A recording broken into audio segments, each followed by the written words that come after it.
Government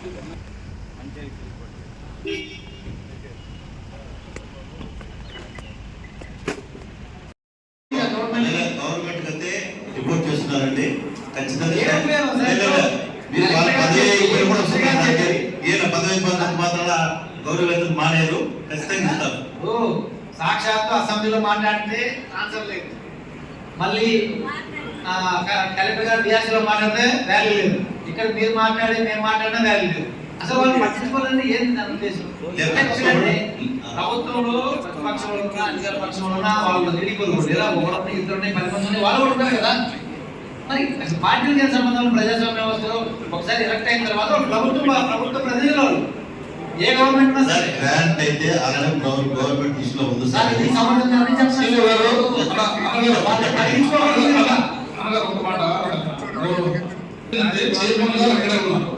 సభ్యులు ఇక్కడే ఉన్నారు, వీళ్ళంతా బాధితులు. చైర్మన్ గారు తీర్మానం ప్రవేశపెడతారు, జడ్పీ జనరల్ ఫండ్స్ నుంచి ఇవ్వడానికి మేమందరం ఆమోదిస్తాము. తీర్మానం చేయడానికి మీకు ఏమైనా ఇబ్బంది? తీర్మానం చేయడానికి మాకు అభ్యంతరం లేదా, తీర్మానం మీదే దాన్ని ఇవ్వాలా ఇవ్వకూడదు అనేది మేము గవర్నమెంట్ ఇలా క్లారిఫికేషన్ డిప్యూటీ చైర్మన్ గారు పక్క జిల్లా పక్క జిల్లాలో ఈ సమావేశం ముగిసేలోగా పక్క జిల్లా సీఈఓ తోటి మాట్లాడండి, లేకపోతే పక్క జిల్లా అధికారులతో మాట్లాడి దాన్ని క్లారిటీ తీసుకోండి. ఎందుకంటే ఇది బాధతో తప్పినటువంటి చర్చ తప్ప లేకపోతే వాదన కోసమో లేకపోతే వేరే ఇంకో కోణంలోనో కాదు. దయచేసి మీరు అర్థం చేస్తారు. నేను కూడా పక్క జిల్లాతో మాట్లాడతాను, మాట్లాడిన తర్వాత మాట్లాడండి. ఈ సమావేశంలో మా యొక్క మాట్లాడిన తర్వాత డిప్యూటీస్ గారు గౌరవ చైర్పర్సన్ గారితో డిస్కస్ చేసుకొని ఏ నిర్ణయం తీసుకొని నిర్ణయం చర్య తీసుకోవడం జరుగుతుంది.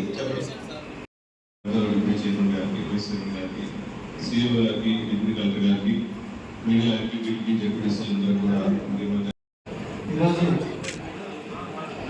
జిల్లా పరిషత్ సర్వసభ సమావేశానికి అధ్యక్షత వహించినటువంటి పూజ్యపతి వెంకయ్య గారికి, అదేవిధంగా కార్యక్రమంలో చెప్పి సిఇఓ గారు చిరంజీవి గారికి, డిప్యూటీ కలెక్టర్ మాధురి గారికి, ఈ కార్యక్రమానికి ఇచ్చేసినటువంటి దర్శి శాసనసభ్యులు పూజ్యపతి శ్రీనివాసరెడ్డి గారికి, సంతోషపాడు శాసనసభ్యులు విజయ్ కుమార్ గారికి, ఈ కార్యక్రమానికి ఇచ్చేసినటువంటి జెడ్పీటీసీలు, ప్రకాశం జిల్లా మొత్తం 3 జిల్లా జెడ్పీటీసీలు, ఎంపీపీలు అందరికి కూడా నా హృదయపూర్వక నమస్కారాలు తెలియజేస్తా ఉన్నాను.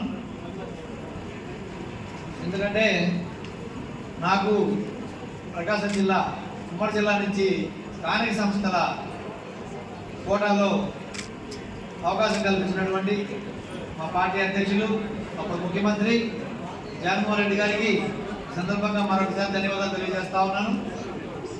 మీ అందరూ కూడా ప్రకాశం జిల్లాలో ఉన్న ఉమ్మడి జెడ్పీటీసీలు, ఎంపీటీసీలు అందరూ కలిసి నన్ను ఏకగ్రీవంగా ఎన్నుకున్నారు. కాబట్టే ఈ జిల్లా తరఫున, ఈ జిల్లా పక్షాన దాదాపు 4 సంవత్సరాల 8 నెలలు అయింది ఇప్పుడు నేను ఎమ్మెల్సీ.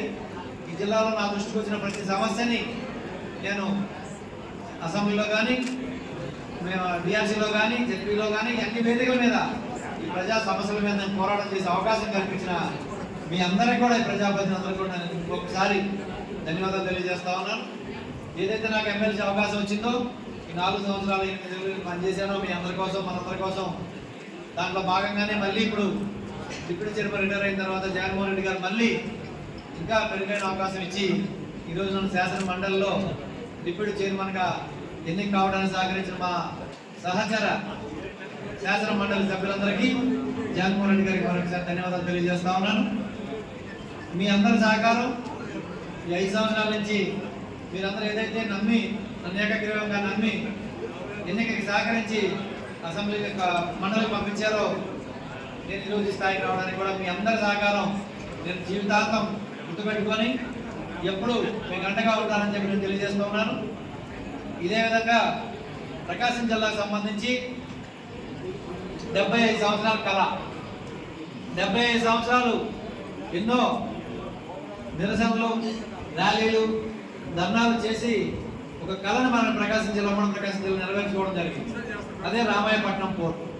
ఆ రామాయపట్నం పోర్టుని 75 సంవత్సరాల తర్వాత జగన్మోహన్ రెడ్డి గారి సారథ్యంలో దాని శాంక్షన్ తీసుకొచ్చి దానికి నిధులు తీసుకొచ్చి దాన్ని దాదాపు 89% పూర్తి చేసిన పరిస్థితుల్లో ఈ ప్రభుత్వం వచ్చిన తర్వాత దాన్ని ఈరోజు ప్రైవేట్ పరం చేయడానికి ఏదైతే ప్రణాళిక సిద్ధం చేశారో మనందరం కూడా ఈ ప్రకాశం జిల్లా వాసులుగా ఈ 5 సంవత్సరాలు మనం ఇండస్ట్రీస్ వస్తూ ఉన్నాయి, ఎయిర్పోర్ట్ వస్తూ ఉన్నాయి, అందరికి ఉద్యోగ అవకాశాలు వస్తాయని చెప్పి మనం బీపీసీఎల్ వచ్చిందన్నా, ఇండోజోల్ వచ్చినా, ఏది వచ్చినా సరే కేవలం రామాయపట్నం పోర్టు వచ్చిన తర్వాతే ఈ జిల్లాకి ఇండస్ట్రియల్ పరంగా వ్యాపార పరంగా అవకాశాలు ఎక్కువ లక్షల కోట్ల ఇన్వెస్ట్మెంట్లు వచ్చే అవకాశాలు వచ్చినాయి. కానీ ఈరోజు అటువంటి పోర్టుని, ప్రభుత్వానికి ఆదాయాన్ని సమకూర్చే పోర్టుని, ఈ జిల్లా ప్రజలకి ఉద్యోగ అవకాశాలు కల్పించాలనుకునే పోర్టుని ఒక ప్రైవేట్ పరం చేస్తే దానివల్ల జరిగే నష్టం, ఈ జిల్లా జరిగే నష్టం చాలా తీవ్రంగా ఉంటుందని చెప్పి నేను సందర్భంగా తెలియజేస్తాను.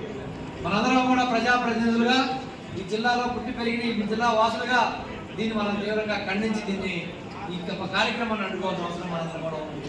ఎందుకంటే దాదాపు 5,000 కోట్ల రూపాయలు ప్రభుత్వం అప్పు తీసుకొచ్చి ఆ పోర్టు నిర్మాణం చేస్తే 5,000 కోట్ల రూపాయల పోర్టుని ఈరోజు కేవలం 1,500 రూపాయలకే ఈరోజు ప్రైవేట్ సంస్థలు కట్టబెట్టడానికి ఈరోజు జీవో ఇచ్చి దాన్ని టెండర్ కాల్ఫర్ చేశారంటే ఈ మిగతా 3,500 కోట్ల రూపాయలు ఎవరికి అప్పు కడతారని చెప్పి అడుగుతాము. ప్రభుత్వానికి వచ్చే ఆదాయం మొత్తం ఒకవైపు, ఇక్కడ వచ్చే ఉద్యోగ అవకాశాలు మొత్తం అంటే ప్రైవేట్ కంపెనీకి ఇస్తాం, నార్త్ ఇండియా తెచ్చి పెట్టుకుంటారు. ఇక్కడ గతంలో జగన్మోహన్ రెడ్డి గారు స్థానిక 75% అవకాశాలు ఇవ్వాలని చెప్పి ఏ ఇండస్ట్రీ వచ్చినా ఏ కార్యక్రమం జరిగినని చెప్పి జీవో ఇస్తే దాన్ని పక్కన పెట్టేసి ఈరోజు వేరే ప్రైవేట్ సంస్థలకి ఎన్ని కట్టబెడితే ఉద్యోగ అవకాశాలు సభ్యులు, ప్రజాప్రతినిధులు, అధికారులు మరియు సిబ్బందికి నా హృదయపూర్వక ధన్యవాదాలు తెలియజేసుకుంటున్నాను. ఈనాటి జిల్లా ప్రజా పరిషత్ సర్వసభ్య సమావేశానికి హాజరై తమ విలువైన సూచనలు, సలహాలు అందిస్తూ సమావేశాన్ని విజయవంతం చేసిన గౌరవ ఎమ్మెల్యేలు, ఎమ్మెల్సీలు, మండల పరిషత్ అధ్యక్షులు, జెడ్పీటీసీ సభ్యులు, అన్ని శాఖల అధికారులకు నా హృదయపూర్వక కృతజ్ఞతలు తెలియజేసుకుంటున్నాను. మన జిల్లా ప్రజల సంక్షేమం మరియు జిల్లా అభివృద్ధి కోసం మనందరం సమిష్టిగా పనిచేసిన ఈ 5 సంవత్సరాలు ప్రయాణం నాకు ఎప్పటికీ చిరస్మరణీయంగా నిలిచిపోతుంది. ఈనాటి సమావేశంలో చర్చించిన అంశాలు మరియు స్థాయి సంఘ సమావేశాల్లో ఆమోదించిన అన్ని అజెండా అంశాలకు నా ఆమోదం తెలియజేస్తూ మీ అందరి సహకారము మరొకసారి ధన్యవాదాలు తెలియజేసుకుంటూ నాకు 5 సంవత్సరాలు మన జగన్మోహన్ రెడ్డి గారు జిల్లా పరిషత్ చైర్మన్గా ఇచ్చారు. జిల్లా పరిషత్ చైర్మన్గా ఇచ్చినప్పుడు నేను అన్నాను, మన ప్రకాశం జిల్లా నేను చైర్మన్గా ఉన్న 5 సంవత్సరాలు నెంబర్ 1గా ప్రకాశం జిల్లా ఉంటుందని నేను ఆయా జగన్మోహన్ రెడ్డి గారికి చెప్పడం జరిగింది.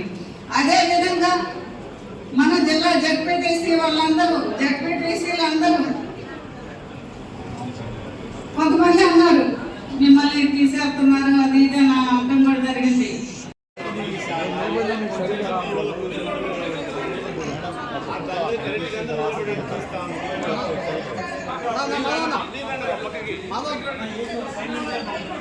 సార్